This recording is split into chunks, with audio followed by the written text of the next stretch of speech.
Hey everybody, welcome to another edition of the Mo Show Live. I'm Morris Lilienthal. All right, so if you're a sports fan, this may be the best time of the year. I mean, think about what's been going on in the last, say, 3 to 4 weeks. The Braves just won the World Series. I mean, I was in high school the last time the Braves won the World Series, probably a senior. And college football is in the meat of the season. You know, you can argue about who's having a good season, bad season, whether Saban's down because they've lost one stinking game or whatnot. Basketball is just kicking off. We've got a lot of great local here in North Alabama basketball, and then the round ball in Tuscaloosa and in Auburn is going to be really good and exciting this year. And high school basketball in North Alabama is great. So we've got a lot going on. And so I'm excited today to have on as our guest Rocco DiSangro, who is the sports director for WHNT News 19 here in Huntsville in North Alabama, to talk sports, talk a little bit about sports broadcasting, and to kind of find out a little bit behind the scenes what goes on and how when we turn on the news at 10 o'clock or I'm watching the 6 o'clock news with my buddy Ben and Melissa and seeing the news from the night before, what's going on with sports, how does all that happen? It didn't just magically appear. So Rocco, man, how are you doing today? I'm doing great, and thank you so much for having me on. I really appreciate it. Yeah, awesome. So Rocco was born and raised up in the suburbs of Philadelphia. He is a graduate of Temple University, got his degree in journalism up there. And Rocco, I think you have been here in Huntsville at News 19 since July 2018. Is that right? Three years and some change. 3 years Yeah, and some change. that's awesome. Well, folks, if you're watching the show live, you got questions for Rocco, put it in the comments. If you're on Facebook or Twitter, we'll see him here in the back end and try to get to him. If you're watching the show like a lot of people do, if you're watching it on recording show or listening to the podcast, if you got questions, put them in the comments afterwards. I'll monitor those and try to get them over to Rocco, and we'll certainly make sure you can get Rocco's contact information to check him out on social and keep track of what's going on in the sports world so you can know what to tune into and maybe who's going to win and behind the scenes a little bit. But Rocco, I guess I'd just kind of start. What kind of led to your love of sports and sports broadcasting? Did you grow up watching a lot of sports, playing a lot of sports? Kind of tell us about that. I played sports, but I wasn't very good. So that's what kind of led me to the broadcast end of it. Every kid dreams of hitting that shot, the game winner in the backyard or the front yard, counting down the clock. With me, when I did that, I would announce it in my favorite broadcaster's voice. Mark Zumoff, he was the Sixers guy for a long time. He just retired, but he was one of my idols. Harry Callis for the Phillies, hitting home runs, playing wiffle ball games and whatnot. That was a good time as well. But that really led me to the love of sports and getting into it. And when I realized that I wasn't good enough to get to the next level, I think it was my freshman year of baseball. I made the team, didn't play a lot. And I went to the coach and I said, you know what? I want to keep my head in the game in some way, shape, or form. Let me keep the stats. So I started doing that. And from there on out, it was just, that was kind of the turning point. It led me to this and doing what I do now. Well, I think we all do that. I've got a young son who's out in the backyard all the time, either in the driveway shooting ball or playing wiffle ball or doing something. And so I still kind of relive my thoughts of hitting that shot or making the basketball or baseball and do. And, for most of us, and this covering high school sports and college sports, very, very few people make it to the pros and do. And this is such a cool way, if you don't want to get into coaching or do, a cool way to live your dream of and love of sports and to do it through your career. So that's pretty cool, man. Yeah, it's a really good time. And Temple definitely helped me out with that. We didn't have a lot of kids nowadays. They'll have these TV stations at their high schools. I'm not even sure if we did or not at that point in time. I really didn't tap into it because at that point I wanted to be a veterinarian. Then I took anatomy class and I think I got a C. And I was like, this is not for me anymore. I love animals, but you know what? I love sports a lot as well. So let's try to get into that. So I went to community college for 2 years, Bucks County. I wrote for their paper for a little bit, but I didn't want to do the print end of it as much as I wanted to be on TV and talk about sports and just use my voice that way. So going to Temple really helped out with that. Started in news. That didn't work out either. They had me covering a crime story my first time. And I smile a lot. I laugh a lot. And I wasn't laughing at a crime story, but can you see me doing crime or hard news? Because I Yeah. definitely can't. I can't do it. So I figured, you know what? I'm loud. I like to use my voice and, it echoes a little bit. So figured let's go the sports end and try to do that. So Temple really helped me out with that. That's great. And, Bobby Wallace, who was the coach here at North Alabama, I Yeah. just thought about that when you were saying that, was up there. I don't know if he was up there when you were up there. And I think they had one or two good years when he was up there. It was a big step up to do. But there's an interesting connection between Temple and Yep. North Alabama where you're covering now. And they were really good. When I was in high school, that was when they were winning those 3 national championships. But talk a little bit about, I guess, are you a Sixers fan? What was kind of your favorite teams growing up? And were you a Phillies fan? I'm a diehard Sixers fan. I love the Flyers in hockey. I dabble in baseball a little bit. I'm not going to lie to you and say I'm the biggest baseball fan ever. I'll watch when the playoffs come on. So if the Phillies, of course, the Braves just won the World Series, so I got to be unbiased when I'm on TV. But when the Phillies are in the playoffs, I'll watch them. I'll cheer for them. And then football wise, it's funny because you think Philly guy, all the Philly teams, I'm going to be a diehard Eagles fan, right? Because they're so passionate. Right. That's where you're going to be wrong. I grew up loving the Steelers, still do. Had my terrible towel out the other day watching a very painful Monday Night Football game against the Bears. But hey, a win's a win. But my dad was a diehard Steelers fan growing up. He kind of turned me that way. I was wearing Jerome Bettis and Cordell Stewart jerseys when I was in kindergarten. So that's where my love of the Steelers came in, and I've stuck with that team ever since. Well, it's fun, how we all kind of interesting how we land on our teams and do. I kind of grew up liking the Bears because when I was probably about my son's age, it was 85. I was a little younger, I was about 8. And that's when, McMahon and Yeah. the Super Bowl shuffle and all that, that's when they won the Super Bowl then and we're so dominant on defense.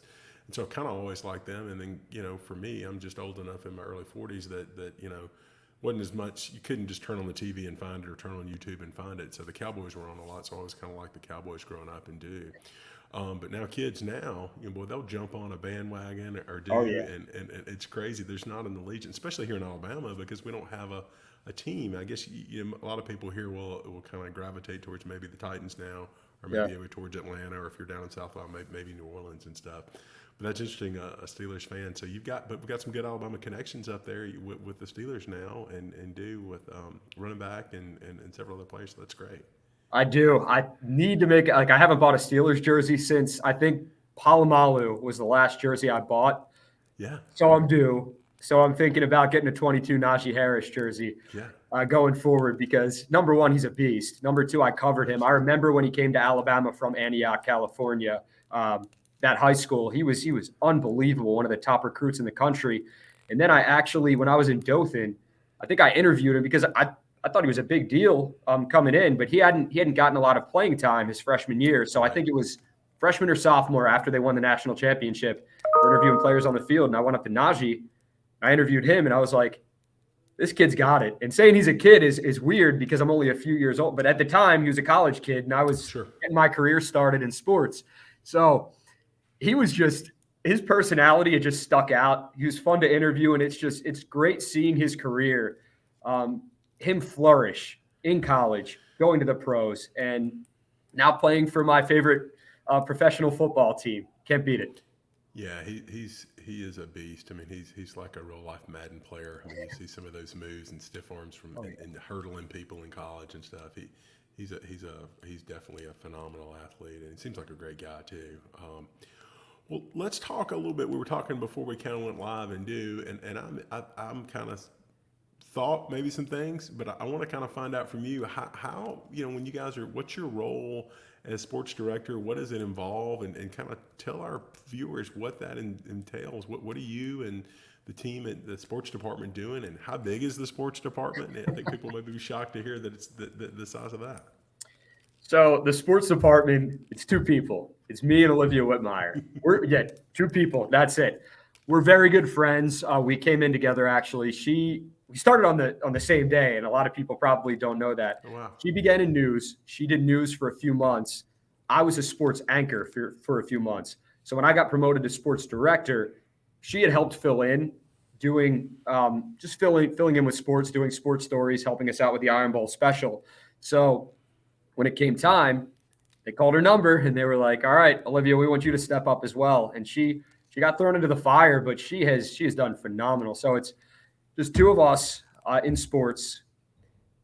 There are days where both of us don't work. Today, we have the luxury that we're both working for a signing day for baseball, softball. volleyball, basketball, a lot of those sports. It's not the football one, but it's a lot of the other sports. Mm-hmm. So what we'll do, I went to a signing at Madison Academy at 9:30, and then I went to a signing at James Clemens at around 11:40. So went to both of those signings, filmed the kids signing, interviewed each kid, and then I went home, grabbed a bite to eat, came into the station, and stacked my show for the day, what I want in the show for the early show, because we have a bunch of signings today. So what we'll do, we'll plan some for our 6. I'll stack that in for our 6 o'clock show, and then we'll plan the rest for our 10 o'clock show. So I tell people all the time, if you missed any of our earlier coverage, you go to our website, because I don't want people to think that we forgot about their kids or anything like that. Right. So come in.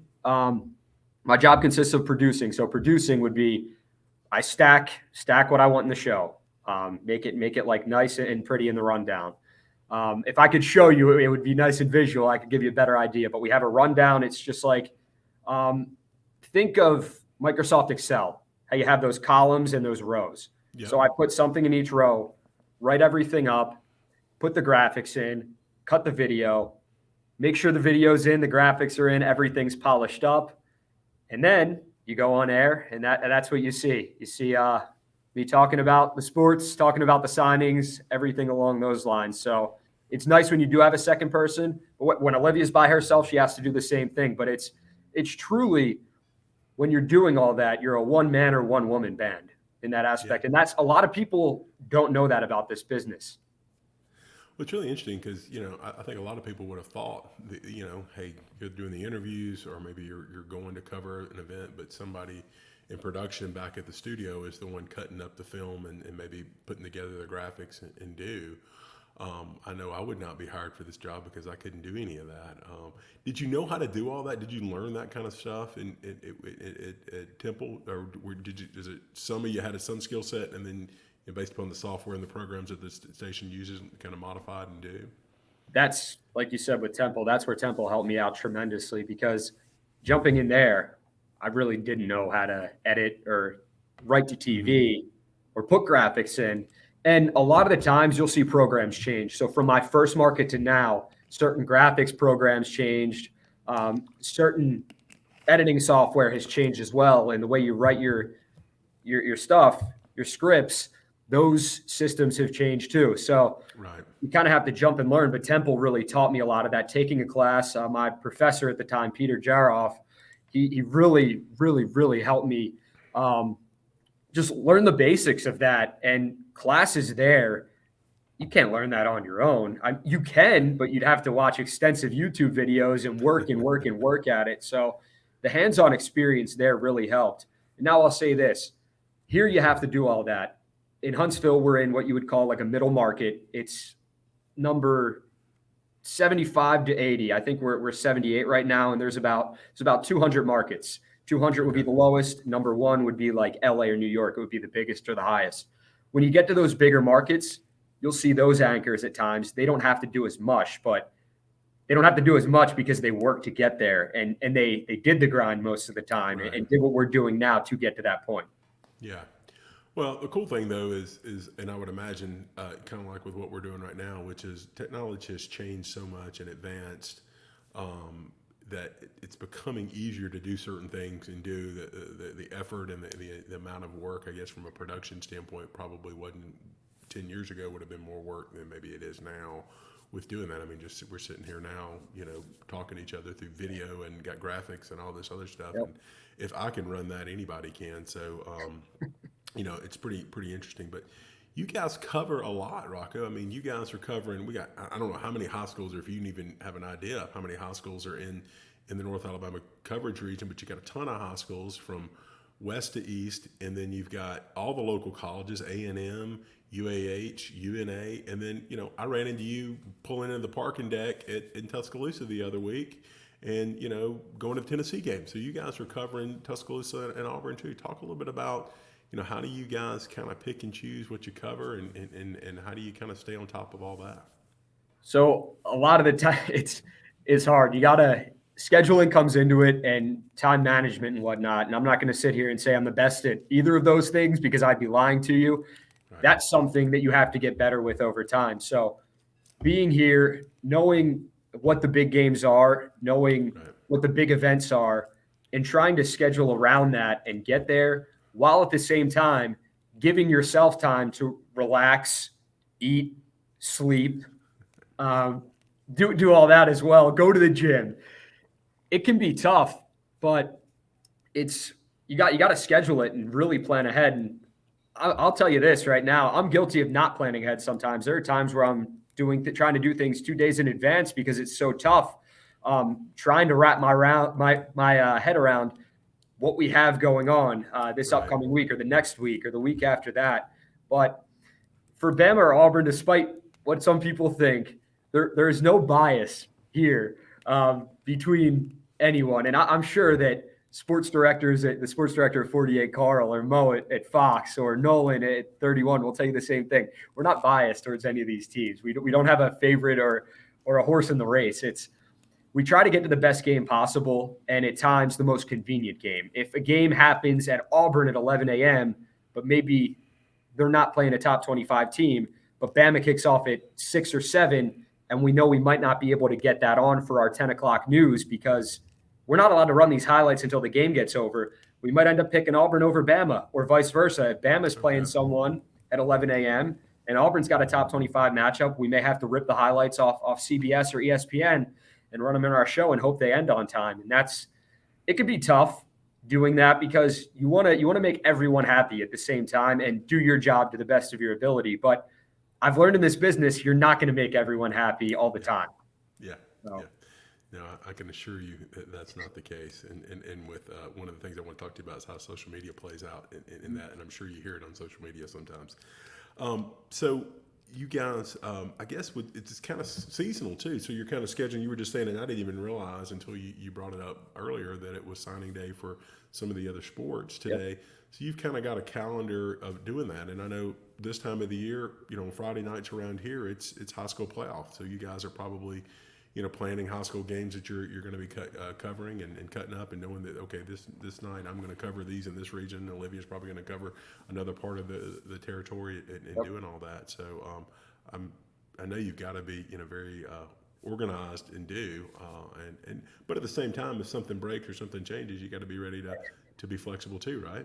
Yeah, no, you're absolutely right. I was just talking to my assistant news director about getting shooters for Friday night in football because Olivia and I, with the games so spread out, at times we could shoot 2 games right down the road from each other.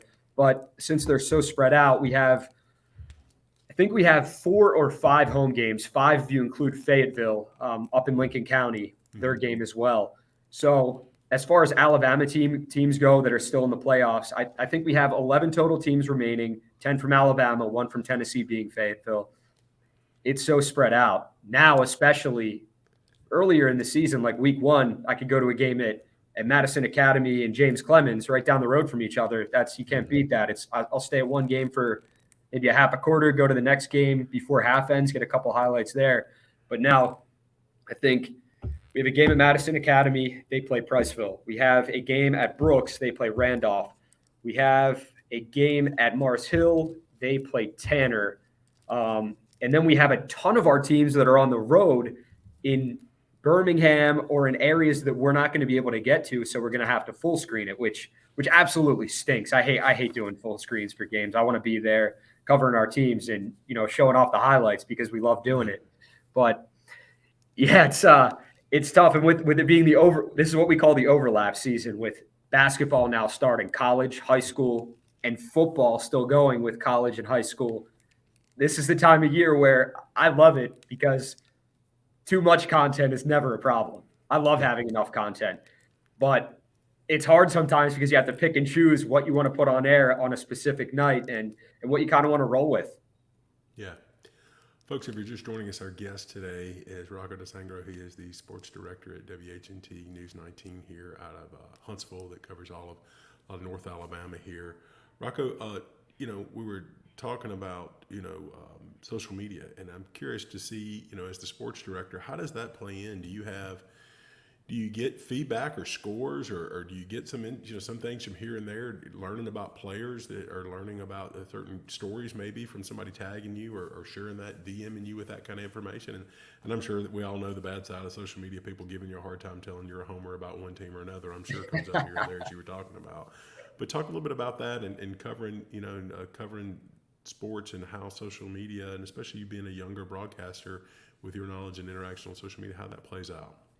So I've tried to use social media to my advantage and to showcase our student athletes and the college athletes that we have as well, because Yeah.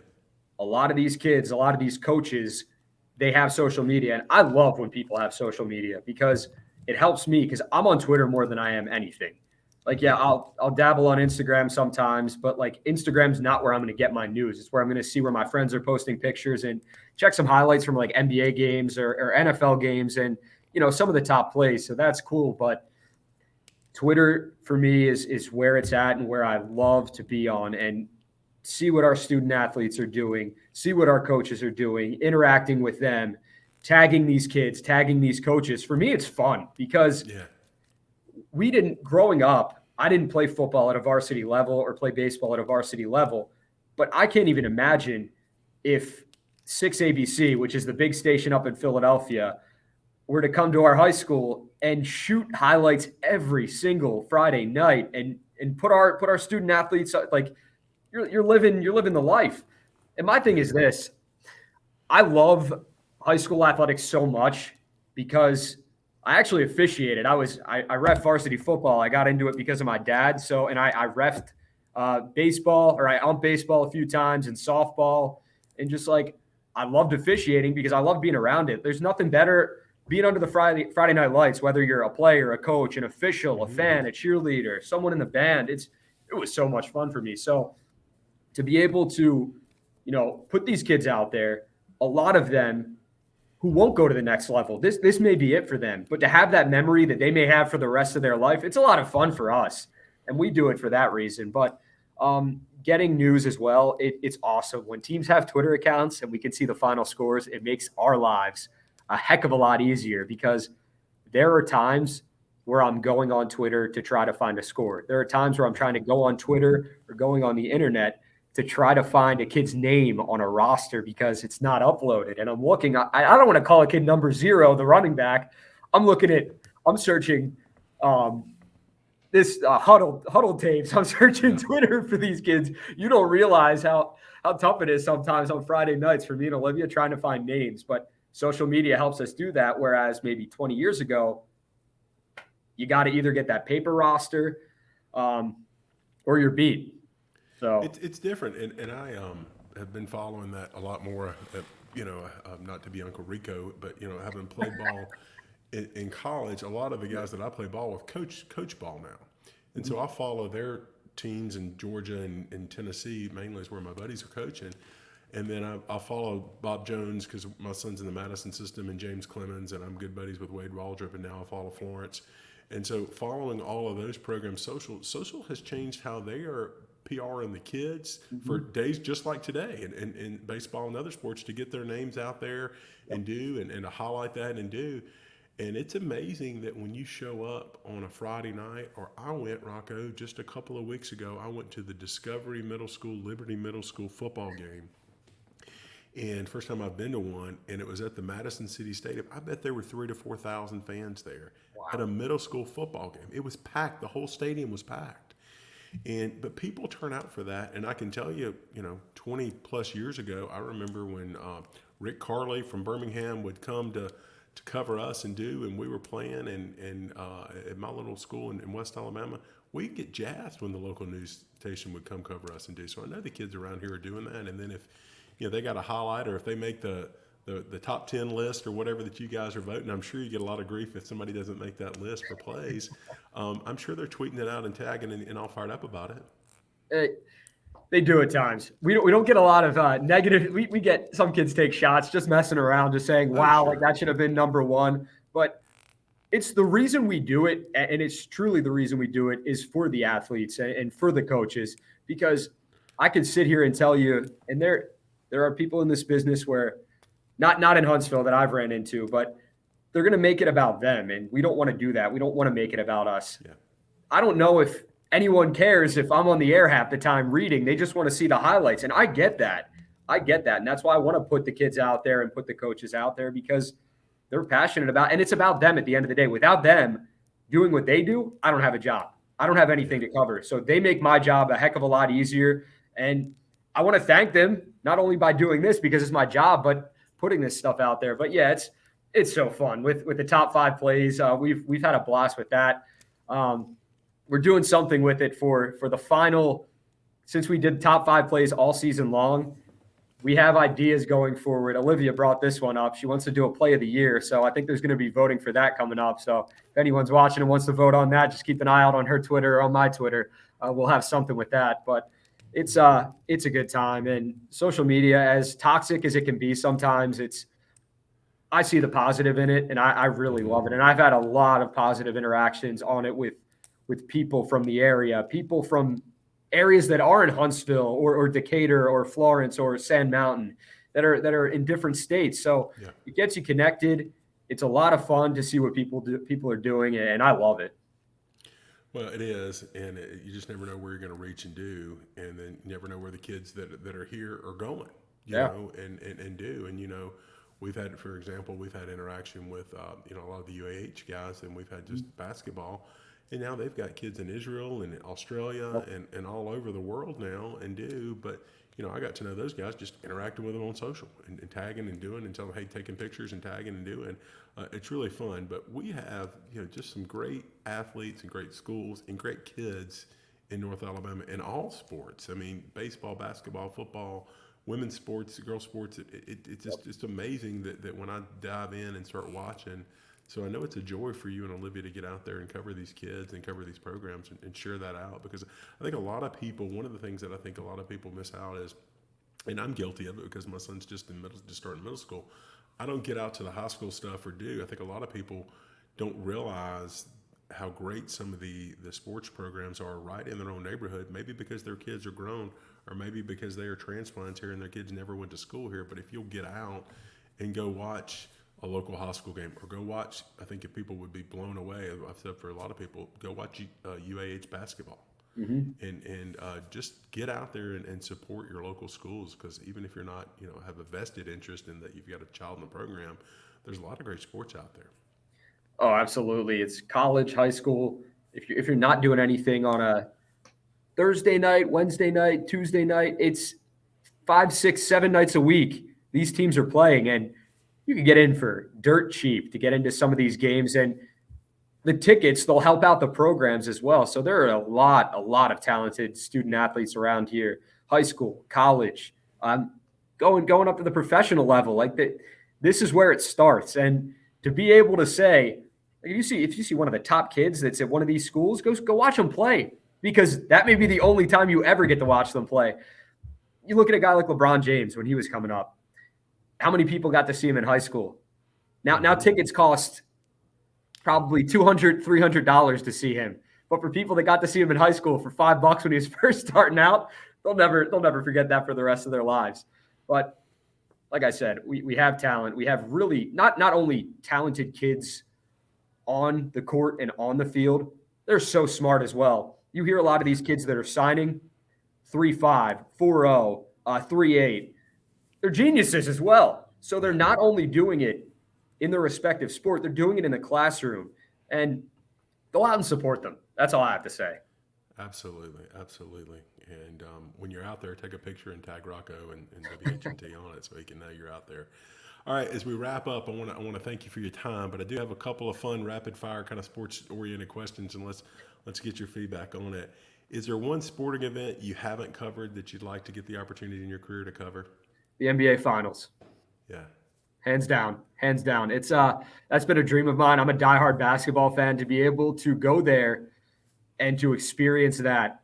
I've covered several national championships. It's been awesome, and you can't beat it working in this state for college football. I got to go to a Final Four covering Auburn a few years back, and that was unbelievable. Just that experience. But going to the NBA Finals, that's top of my list. That's awesome. we've been the last couple of years. Wyatt's a big basketball fan, and we have gotten part of his Christmas the last couple of years has been floor seats to go watch the Grizzlies play. Wow. And it is unbelievable at how big and athletic these guys are when you're 3 feet from them playing. It's amazing. They're they tower over you. I'm about 5'9" on a good day, so like looking up at a basketball player that's 6'5", 6'6", it's like you guys look small on TV. You're not small in real life. Absolutely not. Is there a game or a play or something that you have covered that sticks out? Something that's like, man, that was pretty cool that I got to be there to kind of help cover that and share that story. Absolutely. The biggest one that sticks out is SEC championship game a few years back. Just seeing Jalen Hurts and the guy that he is come full circle. I'm in the end zone and I'm shooting the game. And I'll have to send you the Twitter clip later because it's up there. But him running in to take the lead, getting up, beating his chest 3 times, doing the Superman. And it looked like he's looking directly into my camera. I'm going to say he was, but he probably wasn't. But just that moment for him, knowing what he had been through in his career, because that takes a mental toll on you. Oh my God. Getting benched, being the guy, being on cloud 9, you're the top guy for the number 1 team in the country. And that all gets taken away from you and you get replaced because it's a next man up mentality. And it paid off for Alabama, but him coming back, him coming in when Tua got hurt and doing that's the play that sticks out in my head and will probably stick out in my head for the rest of my life. That's awesome. Last question. What's your walk-up song? If you're walking out to you're playing the NBA Finals and they're going to call you out, or you're walking up to the plate and it's the World Series, what's your walk-out song or walk-up song? Hell's Bells by AC/DC. Hands down. That's the one. It's I don't know. That song just really, really gets me fired up when I'm listening to that. Like I'll listen to that before Football Friday and I'll be screaming Hell's Bells out the window just with the windows down because I don't know. It gets me pumped up. There's something about that song when you hear the bell, and then when it starts, it's something else. That's awesome. Well, folks, thanks for tuning in today. I would encourage you to check out Rocco and the folks at News 19, Channel 19 here in Huntsville. Follow them. Rocco, how can people connect with you on social, on Twitter, and other platforms? You can follow me on Twitter. Follow me on Instagram. I'm active on both. My Facebook is Rocco DiSangro Sports. Twitter, it's at Rocco DiSangro. Instagram, it's R DiSangro. Connect with me anywhere, honestly. Send me an email. If you just want to chat about sports, if you have an event going on or a signing you want us to be at, or a certain game that you think we should be there for. There are times, and it's nothing against the teams. Sometimes we don't know something is happening or an event's happening. So the best way to let us know something is happening is to let us know something is happening. Email. Hit us up on Twitter. Just any of those social media platforms, because I'm so active on all of that. Twitter's better than email. Email gets that inbox gets filled up sometimes with other emails. So it's I'm guilty of that too. Well, that's how. Hey, to be transparent, folks, that's how I hit Rocco up. I just DM'd him on Twitter, and that's where it went from there. So Rocco, I'll put in the Facebook videos here. I'll drop a link to your Twitter and other social media platforms so people can connect with you after the show's over.